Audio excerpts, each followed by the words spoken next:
बिस्मिल्लाहिर्रहमानिर्रहीम। अस्सलामुअलैकुम प्यारे बच्चों, आज हम unit number 4 decimal and percentage की एक्सरसाइज नंबर 3 करेंगे। एक्सरसाइज नंबर 1 और 2 हम कर चुके हैं, जिनमें एक्सरसाइज नंबर 2 में हमने डेसिमल्स के साथ प्लस और माइनस करना सीखा था। आज हम एक्सरसाइज नंबर 3 में डेसिमल्स के साथ मल्टीप्लाई करना सीखेंगे कि हम इनको ज़रब कैसे देंगे। तो हमारा क्वेश्चन नंबर 1 जो है उसमें यही मेंशन किया हुआ है, सॉल्व द फॉलोइंग्स दर्ज झैल को हल करें। सॉल्व का मतलब होता है हल करें, द फॉलोइंग दर्ज झैल। अगर आपको उर्दू में दी गई हो ये स्टेटमेंट तो लिखा होगा दर्ज झैल को हल करें। फर्स्ट क्वेश्चन है हमारा 1.59 मल्टीप्लाई बाई 10।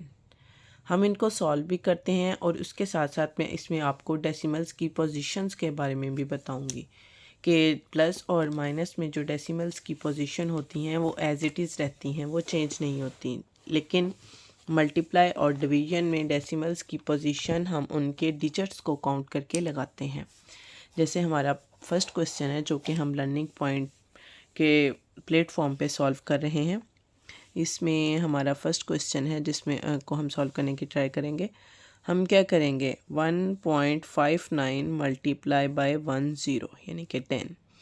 तो हम ज़ीरो को 9 से मल्टीप्लाई करेंगे। जब जमा और माइनस करते हैं तो ज़ीरो की वैल्यू में जमा करने से भी उसमें कोई वैल्यू नहीं ऐड होती और माइनस करने से भी उसकी कोई वैल्यू डिक्रीज़ नहीं होती, कम नहीं होती। ना जमा करने से वो बढ़ता है ना माइनस। लेकिन अगर ज़ीरो से किसी भी वैल्यू को, किसी भी डिजिट को हम ज़रब देते हैं, किसी भी हिंसे को अगर हम ज़ीरो से ज़रब देते हैं तो वो हिंसा एज इट इज़ ज़ीरो हो जाता है। अब 0 9 0 5 0 0 1 0 1 0 0। ओके हो गया। यहाँ हम प्लस का मल्टीप्लाई का निशान लगाएंगे। आपकी बुक पे भी यहाँ ज़ीरो मेंशन होता है, हम भी कर सकते हैं। लेकिन अगर हम ऐसे मेंशन करते हैं तो अगर नेक्स्ट डिजिट में यहाँ पे ज़ीरो की वैल्यू हो तो बच्चे वो माइंड से स्किप कर देते हैं। बच्चों को लगता है कि शायद ये ज़ीरो तो मैं पहले लगा चुका हूँ, जो कि हमने ज़रब के कवानीन के मुताबिक लगाना होता है। तो हमें लगता है कि हम ये शायद लगा चुके हैं, इस वजह से वो हम नहीं लगाते और हमारा सवाल जो है वो गलत हो जाता है, रॉन्ग हो जाता है क्वेश्चन। 9 एक बार 9, 9 1 9, 5 एक बार 5 और एक बार 1। पहले हमने इसको इस तीनों से ज़रब दी, फिर हमने इसको इन तीनों से ज़रब दी। अब क्या आएगा, यहाँ पे 9 0 0 था, 9 में हमने 0 प्लस किया तो 9 आ गया, 5 में 0 प्लस किया तो 5 आ गया और 1 में का 1 आ गया। ज़रब में तो जमा में तो था कि हम ऊपर से नीचे शरिया, माइनस में भी। ज़रब में हमने काउंट करनी होती हैं कि 1 और 2 डिजिट्स के बाद हमारे पास अशारिया है, तो हम अपने आंसर में काउंट करने के बाद 1 और 2 डिजिट्स के बाद उसमें क्या करेंगे, अशारिया मेंशन कर देंगे। तो ये आपका क्वेश्चन नंबर 1 सॉल्व हो गया। इसी तरीके से हम क्वेश्चन नंबर 2 को सॉल्व करते हैं। क्वेश्चन नंबर 2 में हमारे पास क्या है, हमारे पास अमाउंट है 2.48 मल्टीप्लाई बाय 100 100 तो अब हम क्या करेंगे, चूँकि ये जो डिजिट्स की मल्टीप्लिकेशन है यानी कि आपको ज़रब देना है, इसलिए सिखाया जा रहा है कि ये स्टार्ट पे आपको आसान ज़रब दी गई है कि आपको 0 0 से ज़रब देनी है, आसानी से दे सकते हैं आप। डेसिमल्स का यानी कि अशारिये का ख्याल रखें। उसके बाद आपको डिजिट्स की ज़रब दें, 0 8 0 0 4 0 0 2 0। फिर यहाँ पे आप मल्टीप्लाई का निशान लगाएंगे, फिर 0 8 0 0 4 0 0 2 0, यानी कि आपने 8 0 0 4 0 0 2 0 0। फिर आपने क्या किया, हाँ जी, अब 8 8 एक बार 8, 4 एक बार 4, 2 एक बार 2। अब क्या करेंगे, 0 0 8 में डबल ज़ीरो जमा किए 8, 8 में 4 में ज़ीरो जमा किया है 4 और 2 में ज़ीरो जमा किया 2। तो हमारे पास कितने रकमों के बाद यहाँ अशारिया था, 1 और 2। कितनी रकमों के बाद यहाँ अशारिया था, एक और दो, और यहाँ हम कितने के बाद लगाएंगे, 2 के बाद। हम ऐसा नहीं करेंगे कि इसमें इधर 2 के बाद था तो यहाँ मैं 2 के बाद लगा दूँ, फिर आपका क्वेश्चन गलत हो जाएगा, क्योंकि इशारिये के बाद वाले हिस्से की ये तो फिर 2.48 यानी कि 2 रुपये और कुछ चीज़ें हो जाएंगी, लेकिन अब है 248.00। इशारिये के बाद ज़ीरो की कोई वैल्यू नहीं होती, हम इसको ख़त्म भी कर सकते हैं और 248 हमारे पास आंसर आ जाएगा। तो यहाँ तक आपको बच्चों समझ आ गई। अगर कोई बात या कोई पॉइंट मिसिंग हो या कहीं से समझ नहीं आ रही हो तो आप मुझे बता सकते हैं कि आपने मतलब जब ज़रब देनी है तो उसमें जितने डिजिट्स के बाद हमारी स्टेटमेंट में है, जैसे ये सिंगल स्टेटमेंट में इशारिया है, नेक्स्ट में हमारे पास जो इशारिया होगा वो 2 स्टेटमेंट में होगा, तो उसमें हम कैसे सॉल्व करेंगे। अब हमारे पास क्वेश्चन नंबर 3 आ गया है। तो क्वेश्चन नंबर 3 में भी को भी हम सॉल्व करते हैं। क्वेश्चन नंबर 3 में क्या है, हमने क्या करना है, इसको 4.37 मल्टीप्लाई बाय 1000, 0 को 7 से ज़रब दी 0, 0 को 3 से ज़रब दी 0, 0 को 4 से ज़रब दी 0। फिर हमारे पास क्रॉस मल्टीप्लाई आ गया, 0 को 7 से ज़रब दी, 0 को 3 से ज़रब दी, 0 को 4 से ज़रब दी। फिर क्रॉस मल्टीप्लाई आ गया, 0 को 7 से दी, 0 को 3 से दी, 0 को 4 से दी। फिर क्रॉस मल्टीप्लाई, 7 एक बार 7, 3 एक बार 3, 4 एक बार 4। ये लाइनों की तरतीब मैं इतनी खुली क्यों रखती हूँ, इतनी सीधी सीधी क्यों रखती हूँ, ताकि जब भी आप क्वेश्चन करें आप गलत ना लिख लें। लाइनें ऊपर से नीचे आप सीधी लिखें तो आपकी जमा भी ठीक होती है, आपका सवाल के दुरुस्त होने के 90%, मतलब आप जब ऊपर से नीचे सीधा लिखते हैं फिर आपको जब जमा करते हैं तो जमा कभी भी आपका गलत नहीं होता। चले, ये हमने जमा कर लिया, 0 0 0 0 0 0 और 0 में 7 और 3 का 3 और 4 का 4। अब कितनी रकमों के बाद मेरे पास इशारिया था, हमने राइट साइड से काउंट किया, दाएं साइड से आपने काउंट करना है, 1 और 2, 2 करने के बाद इशारिया आ गया तो हम भी यहाँ 2 के बाद क्या करेंगे, इशारिया दर्ज कर देंगे।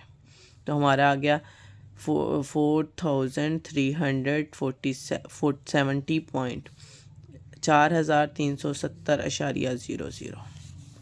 अब हम नेक्स्ट क्वेश्चन देखते हैं।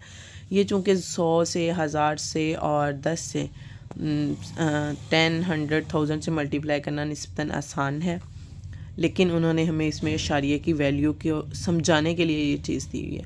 030, नेक्स्ट हमारी अमाउंट थी 5.43 मल्टीप्लाई 100, 5.43 मल्टीप्लाई 100। तो 0 को 3 से दी, 0 को 4 से दी, 0 को 5 से दी।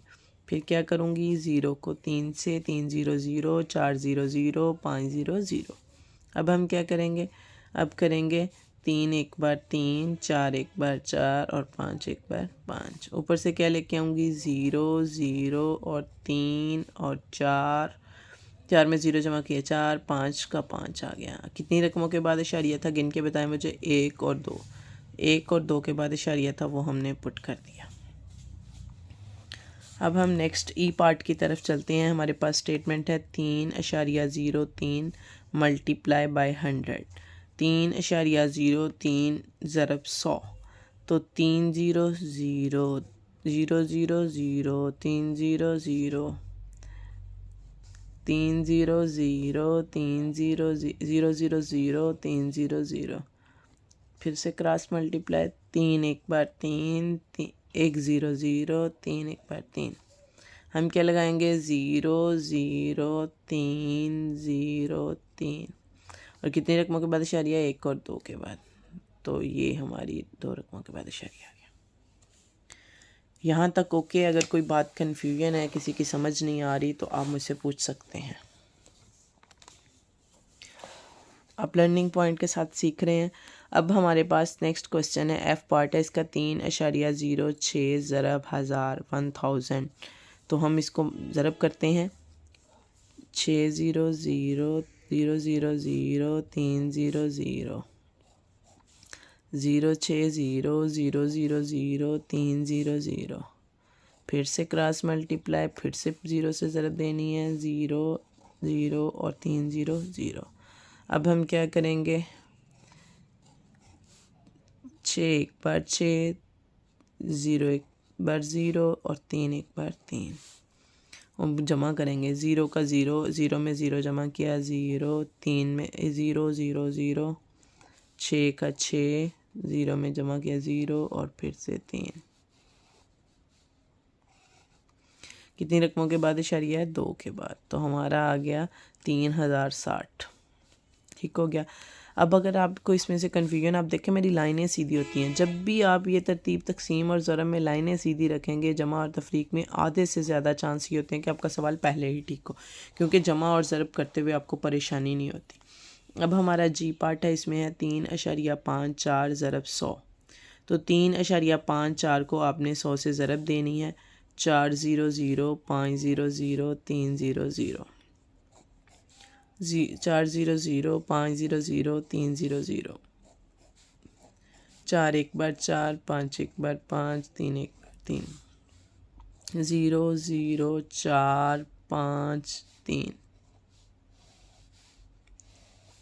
तो इसमें कितनी रकमों के बाद इशारिया है? 2 के। चलें जी, आपने भी लगा दिया, आपका भी सवाल हल हो गया। इसका मतलब अब आपको समझ आ गया कितनी आसानी से आप अब सॉल्व कर रहे हैं। तो 8.73 8.73 मल्टीप्लाई बाय 10, 3 0 0 7 0 0 8 0 0, 3 एक बार 3, 7 एक बार 7, 8 एक बार 8, 0 3 7 8। कितनी रकमों के बाद इशारिया? 2 के बाद। तो मैंने यहाँ 2 के बाद पुट कर दिया। 87.30 आपका आंसर आ गया। तो इसके आगे पार्ट है IJKL। वो 4 पार्ट मैंने आपके लिए छोड़ दिए हैं, वो आप खुद से सॉल्व करेंगे, यानी कि वो आपका होमवर्क है। अगर वहाँ से फिर भी आपको कुछ समझ ना आए तो आप पूछ सकते हैं आसानी के लिए, क्योंकि इसमें कोई ऐसा मुश्किल नहीं है क्वेश्चन, आप आसानी से सॉल्व कर सकते हैं। अब हमारे पास है नेक्स्ट क्वेश्चन। नेक्स्ट क्वेश्चन है हमारे पास, क्वेश्चन नंबर 2 है, सॉल्व द फॉलोइंग। मतलब दर्ज झैल को हल करना है। कैसे हल करना है? पहले हमारे पास जो वैल्यू थी वो थी हमारे पास 10 से ज़रब देना था, 100 से देना था, 1000 से। अब हमारे पास डिजिट्स आ गए हैं, जैसे हम पहले ज़रब देते रहे हैं, इसको उससे दें, उसको इससे दें, तो डिजिट्स में ज़रब देते हुए हमें जमा तफरीक भी करना पड़ेगा। अब